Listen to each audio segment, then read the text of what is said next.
Coucou les voyageurs, bienvenue dans cette nouvelle vidéo. Aujourd'hui, nous allons parler des cafés à thème à Tokyo et des maid cafés. Alors, dans une première partie dans cette vidéo, je parlerai donc de généralité, je vous expliquerai qu'est-ce que c'est qu'un café à thème, je vous donnerai le nom de plusieurs cafés à thème hyper sympas à faire à Tokyo, je parlerai également donc des maid cafés en vous donnant pareil des adresses, je parlerai des cafés à animaux, enfin voilà, on va évoquer un petit peu tous les cafés qui existent à Tokyo. Dans une deuxième partie, je vous parlerai de deux cafés à thème très connus, donc le Pokémon Café et le Kirby Café.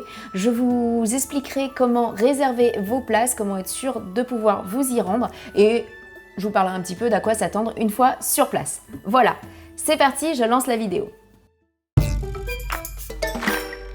Les cafés à thème.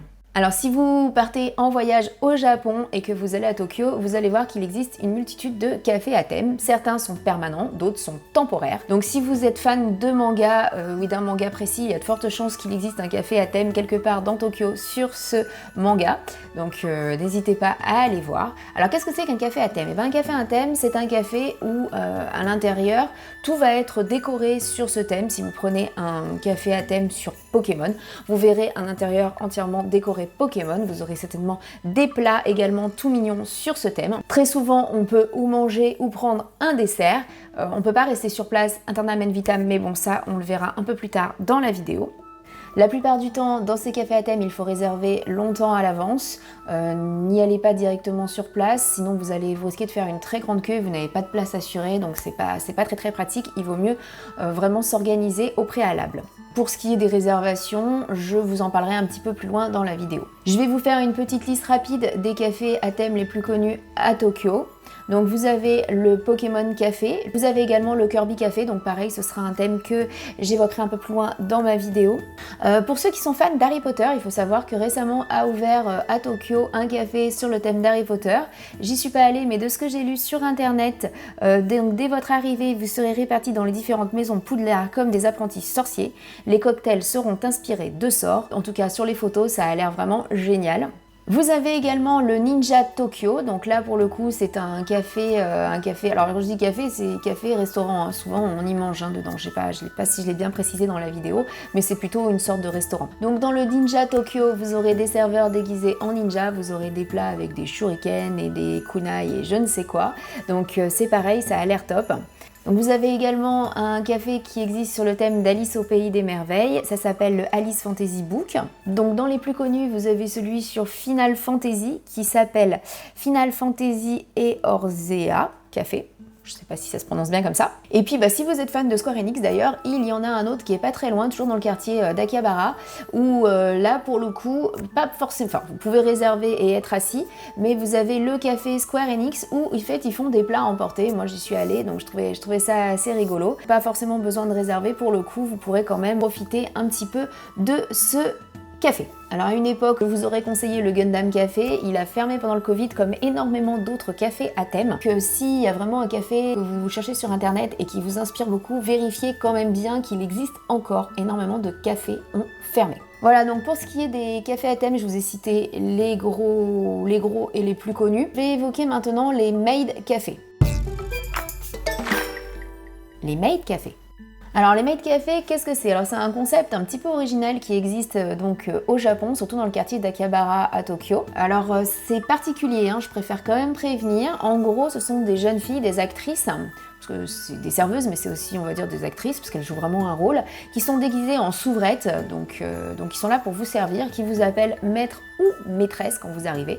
D'ailleurs, si vous voulez les appeler, vous avez ou une petite cloche, ou dans certains maid cafés, il faut faire miaou miaou, ou des choses comme ça. Et elles vont vraiment jouer un rôle en faisant des petites chansons, moe Q, ou en vous dessinant sur vos omelettes, ou voilà, en vous faisant faire des petites chorégraphies, des petits jeux avec vous. Vous repartirez certainement avec une petite photo de vous avec une des maids sur un Polaroid, elles vont vous faire prendre la pose avec vous.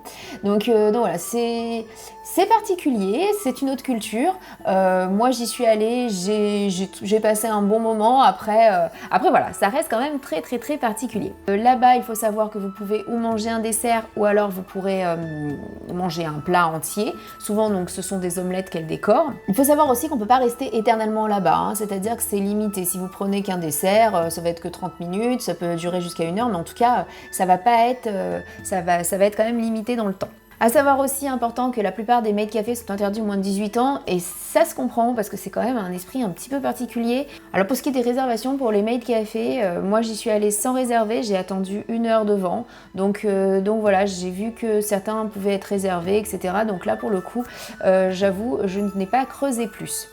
Au niveau des cafés aussi qui existent à Tokyo, vous aurez aussi des cafés à animaux. Donc qu'est-ce que c'est que des cafés animaux? C'est des cafés où il y a des animaux dedans. Vous pouvez avoir des chats, des chiens. J'ai vu qu'il pouvait y avoir des chouettes, des serpents, des hérissons. Enfin franchement, il y a vraiment énormément d'animaux. Là, je ne vais pas rentrer non plus trop dans les détails parce que je ne l'ai pas fait pour 2 bonnes raisons. Déjà, je suis pas fan du concept, et puis surtout on est extrêmement allergique aux animaux à la maison et j'avais pas envie de passer mon temps au Japon blindé de cachets à me moucher et à éternuer tout le temps. Je vais maintenant rentrer un peu plus dans les détails pour vous parler du Pokémon Café. Vous êtes prêts? C'est parti! Alors Pokémon Café c'est quoi? Eh ben c'est un café sur le thème de Pokémon et que vous soyez fan ou pas, je vous conseille vraiment d'y aller parce que c'est vraiment une expérience incroyable et surtout avec des enfants, je rajoute que vraiment vos enfants vont adorer. Donc c'est un café à thème, comprenez par là que donc le décor est entièrement dans l'esprit Pokémon. Les plats que vous mangerez des petits Pikachu dans des assiettes Pikachu. C'est extrêmement kawaii, c'est tout mignon. À l'heure où je vous parle, il existe uniquement 2 cafés Pokémon, un à Osaka et un à Tokyo. Dans les deux, c'est dans un grand bâtiment où à côté vous aurez un Pokémon Center pour pouvoir faire tous vos achats Pokémon. Mais vous l'aurez compris, qui dit uniquement 2 cafés dans tout le Japon, c'est pris d'assaut et c'est très compliqué d'avoir des places. Et c'est là où j'en viens à comment réserver au Pokémon Café. Alors oui, vous pouvez aller directement sur place et espérer avoir une place, mais je suis passée très souvent devant, j'ai rarement vu de place disponible. Donc vraiment, je vous conseille de réserver. Alors comment ça se passe pour réserver? Donc, les réservations ouvrent à J-30. D'accord? Donc si vous voulez y aller, J-30, vous comptez 30 jours avant, à 18h heure locale. Ce qui fait ou 10h ou 11h du matin chez nous, en fonction si vous êtes en heure d'hiver ou en heure d'été. Tout se remplit en 1 minute, même pas 1 minute, c'est vraiment, ça se joue à quelques secondes. Alors moi, je me suis dit, bon, pour essayer d'y arriver et me donner toutes les chances, je me suis entraînée 1 semaine avant la date fatidique.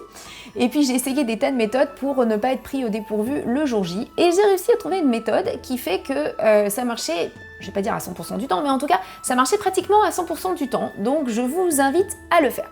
Donc je vais mettre des vidéos de mon écran en même temps pour vous expliquer. Donc dans un premier temps, vous choisissez votre Pokémon Café, donc si vous préférez Osaka ou Tokyo. Important aussi, vous laissez votre site en japonais. Vous n'utilisez pas Google Trad pour le mettre en français parce que ça fait planter le site, donc c'est testé et retesté, c'est pas bon du tout.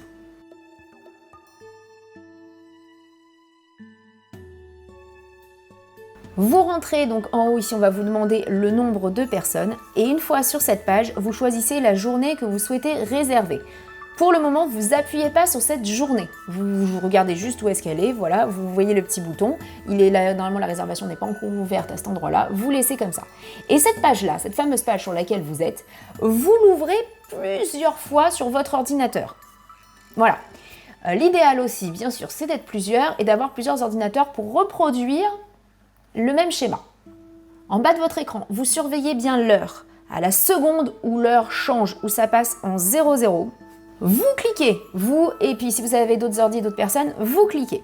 Alors, quel est l'intérêt d'avoir ouvert plusieurs pages? Et bien vous verrez que parfois, ça plante. Quand vous cliquez, ça plante. Le fait d'avoir plusieurs pages ouvertes, vous pouvez très très vite retourner ici sans vous retaper tout le petit schmilblick d'avant où on choisit le nom de la ville, machin, qui vous fait perdre un temps considérable. Donc, en ayant ces différentes pages ouvertes, dès que ça plante, c'est pas grave, on passe à la suivante. Vous voyez d'ailleurs sur ma vidéo comment est-ce que moi j'ai fait. Au niveau des horaires, choisissez bien votre horaire avant et cliquez très très vite. Moi très souvent, je n'affichais même pas à l'heure à laquelle cliquer, j'appuyais sur une horaire au pif, tant qu'elle était bleue, paf, j'appuie. Une fois que vous avez le Saint Graal, c'est-à-dire cette fameuse page où on vous demande vos données personnelles, vous pouvez ralentir votre rythme cardiaque, c'est bon, normalement c'est gagné. À partir de là, il ne devrait plus y avoir de soucis. Vous pouvez prendre votre temps pour remplir cette page. Rien de bien compliqué, vos noms, vos prénoms, etc. Il n'y a aucun piège là-dessus. On vous demandera aussi si vous voulez acheter des petits dessous de verre. Voilà, c'est pas une obligation, sachant que sur place, ils vendent des millions de produits dérivés. Je vous conseille pas forcément de les prendre, à moins que vous en ayez réellement envie. Vous recevrez un mail de confirmation entièrement en japonais, mais bon, normalement, c'est tout bon. Vous devriez partir de là, il n'y a plus grand-chose de compliqué. Alors, que mange-t-on sur place et combien ça coûte? Alors, je vous mets une petite photo du menu. Donc, en gros, 3300 yens pour un menu, ça fait une vingtaine d'euros. Après, on va facilement rajouter une boisson ou un dessert, sachant que c'est quand même pas des grosses portions. Donc, si vous êtes gros mangeur, voilà, c'est quand même bon à savoir. Pareil pour le menu enfant qui coûte 1100 yens. Alors, attention, ma fille avait 7 ans et honnêtement, voilà, c'est vraiment des petites portions. Hein. Faut vraiment pas avoir très faim. Vous pouvez aussi acheter des produits uniques. Vous aurez les assiettes de Pikachu qui se vendent que là-bas. Donc voilà, bon, c'est rigolo. Je vous en dirai bien plus, mais j'ai envie de vous garder quelques petites surprises, donc je ne vous en dirai pas plus, je vous montre quelques petites choses et tout, mais je ne vous en dirai pas plus. Si vous voulez voir exactement tout sur ce Pokémon Café, je vous invite, je ferai un petit short qui montre toutes les images et tout ce qui s'y trouve. Voilà, donc je vous inviterai à aller voir mon short. Vraiment, je pense que c'est un café qui vaut le coup, surtout si vous avez des enfants. Mes filles ont vraiment adoré. C'est certainement le meilleur café à thème, en tout cas, que j'ai fait. Je vais enchaîner sur le Kirby Café. Allez, c'est parti, Kirby Café. Le Kirby Café. Alors, le café Kirby, il est où? Eh bien, il est situé près de la Tokyo Skytree, donc c'est très pratique si vous comptez visiter cette fameuse tour. Je vous conseille vivement d'enchaîner les deux. Alors c'est un petit peu le même concept que Pokémon, c'est-à-dire qu'on mange des petits plats, Kirby du coup. Ils sont tout mignons, tout joliment décorés, la salle est très belle aussi. Si vous voulez toutes les images de tous les plats, je vous invite également à regarder le short que je sortirai sur le Kirby Café. Pour ce qui est des réservations, alors pour les réservations, j'ai l'impression qu'il y a un petit peu plus de place et que c'est un peu moins difficile que pour les Pokémon Café, donc ça peut être une bonne alternative pour ceux qui n'ont pas réussi à faire le Pokémon Café. Donc là, pour le coup, il faut se connecter le 10 du mois précédent. Donc si vous y allez en juillet, vous devez vous connecter le 10 juin à 11h ou 10h en fonction de l'heure d'été ou d'heure d'hiver. Sinon, c'est exactement le même principe, vous pouvez d'ailleurs utiliser la même méthode, donc je ne me suis pas filmée pour le coup, mais c'est à peu près la même chose, hein. On ouvre plusieurs pages, etc., etc.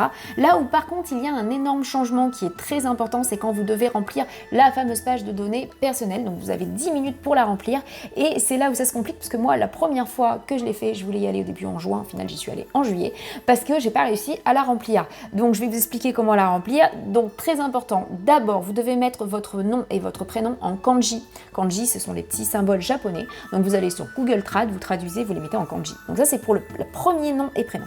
Pour le deuxième, vous devez les mettre votre vrai nom et prénom en caractère latin.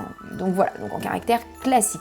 Autre chose de très important, et c'est là où malheureusement j'ai bloqué parce que j'avais pas compris, on vous demande un numéro de téléphone japonais. Et le temps que je comprenne les kanji, le truc, le machin, j'avais plus trop de temps pour réfléchir à où avoir un numéro de téléphone japonais. Donc je vous donne la solution, puisque je l'ai fait une deuxième fois, vous donnez le numéro de téléphone de votre hôtel, voilà, de l'endroit où vous séjournez, c'est l'idéal. Ou alors, écoutez, vous prenez, si vous n'avez pas d'hôtel et que vous avez un Airbnb sans téléphone, et je vous conseille de mettre un hôtel au pif, parce que de toute façon, ils ne vous appelleront pas, donc vous vous en moquez bien. Voilà, tant que c'est un numéro de téléphone japonais. Sinon, rien de bien compliqué, normalement, vous devriez sans souci pouvoir faire votre réservation. Voilà, j'ai terminé avec cette petite vidéo. J'aurai des petits shorts assortis pour montrer plein de petits cafés à thème. Donc n'hésitez pas à vous abonner à ma chaîne. Et puis on se retrouve très vite avec d'autres vidéos sur le Japon. Allez, je vous fais des bisous, à bientôt!